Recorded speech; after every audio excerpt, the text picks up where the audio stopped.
Thank you, Yasser. We are indeed with a very special guest, the 13th world champion and the mastermind behind Grand Chess Tour, the one and only Garry Kasparov. Garry, welcome to the show. Welcome to our renewed studio here in Bucharest. This is the 4th year we come here in Bucharest. Every single year, it seems like the organization steps one notch above. Do you feel the same way? Absolutely, absolutely. And today I spoke with Augusta Dragic. She's in charge of the organization, and she was still, complaining that nothing was perfect. I said, "Look, Augusta, if everything was perfect, what would you do next year?" So that's always in room for improvement. But as I mentioned in my remarks at the opening ceremony, it's phenomenal event, and you can appreciate the attention paid to every detail by the organizers, and again, immense respect that the game of chess receives here in Bucharest. Of course, we know it's St. Louis. That set of standards.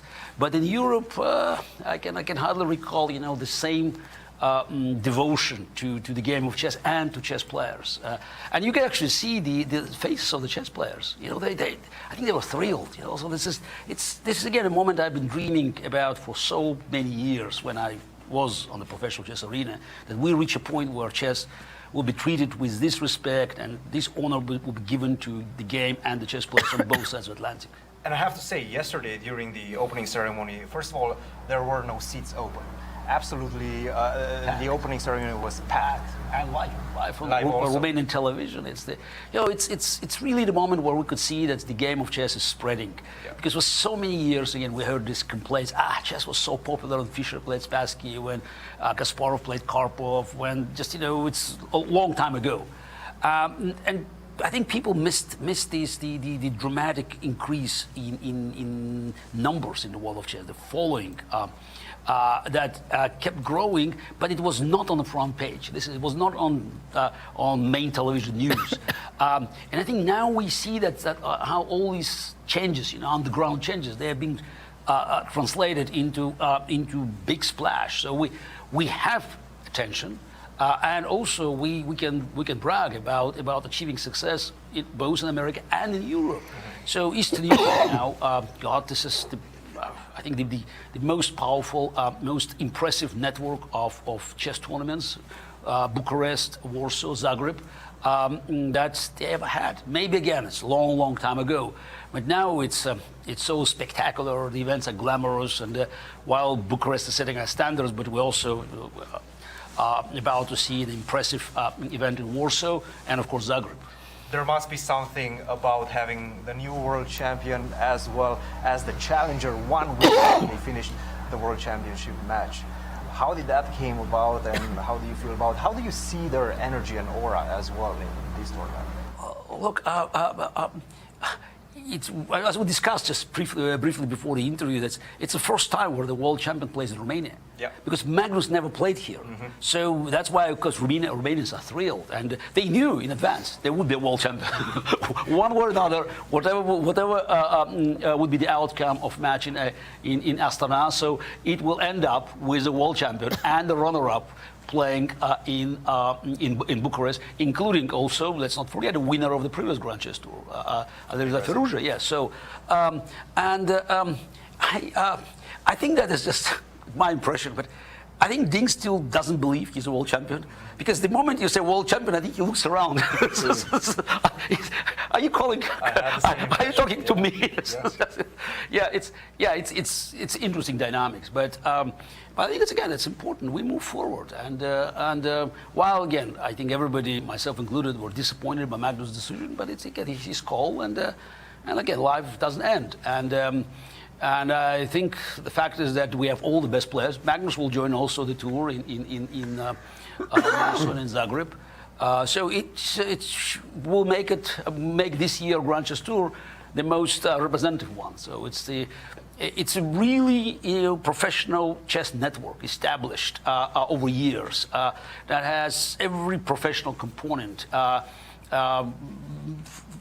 from every organizational detail to the whole suspense of the event, because we always try to build it to keep the momentum not disappearing until the very last game in St. Louis. And I could tell you that with this kind of success, the Grand Chess Tour will grow. Again, I don't know what are the plans on the other side, what FIDE is going to do, but we are very comfortable. We have strong sponsors, growing interest, and I would think about expanding Grand Chess Tour to Western Europe next year. You mentioned that Ding might actually be incredulous about being the world champion. How did you feel the first couple of weeks after becoming the world champion yourself? Was there an adjustment period? Look, yes, it's yeah, maybe not so much because look, I became world champion in 1995, playing second match with Karpov. So I really had so much time to fantasize about this moment because I played a long match with Karpov. You know, I played candidates. So many things with Ding happened almost by miracle. So Magnus dropped, then. Let's remember the last game, you know, in candidates. He beat Nakamura again. It was another miracle. So it's the, I mean, Hikaru only needed the draw, and the game was so drawish. So again, this is the stars, you know, that worked for Ding. And how many times during this match against Nepo, Ding probably, you know, says, okay, that's over. It could be over so many times. So this is, and eventually everything worked for him. And I think he's still, you know, he has to digest it. And that's look, it's. They're very, and after Magnus, he has very big shoes to fit in, and I think he understands his responsibility. He's not yet ready for that, but look, that's something that you have to live with. And but by the way, I can tell you, it's not just about me, but I realized I was a world champion just almost instantly, but many people, you know, just around me, they still thought about Karpov as a world champion. Again, psychologically, so many years. So that it's, again, everything takes time. And now, again, Ding is in a very odd situation because, yes, he is the world champion. He's undoubtedly, he's 17th world champion. It's legally, it's just, you know, followed all the rules and procedures. That's why I always said that you couldn't compare it to 1993 moment. It's more like a 1975 moment. But Fischer left. Karpov was, you know, the world champion, and he was the dominant player. He quickly established his domination. Ding has to perform at a time where there are many competing forces. I mean, you have Nepo is here, Fabi is here, and also Alireza, and you still have Magnus. Magnus is there, you know. So that creates a very new momentum for the game of chess, which again, fantastic. As someone who's watching the event, so I'm really happy that we have this new intrigue. Garry, it's an honor, as always, to have you in the studio. You will be here for a few days, so yeah, perhaps we'll first get four you rounds. back in. Yes, first 4 rounds. So, and I'm just let's see what happens in the first round. I understand now we have the delay. Yes, yes. We try to cheat the cheaters. Yes. We'll see you soon, Garry. Okay, thank you.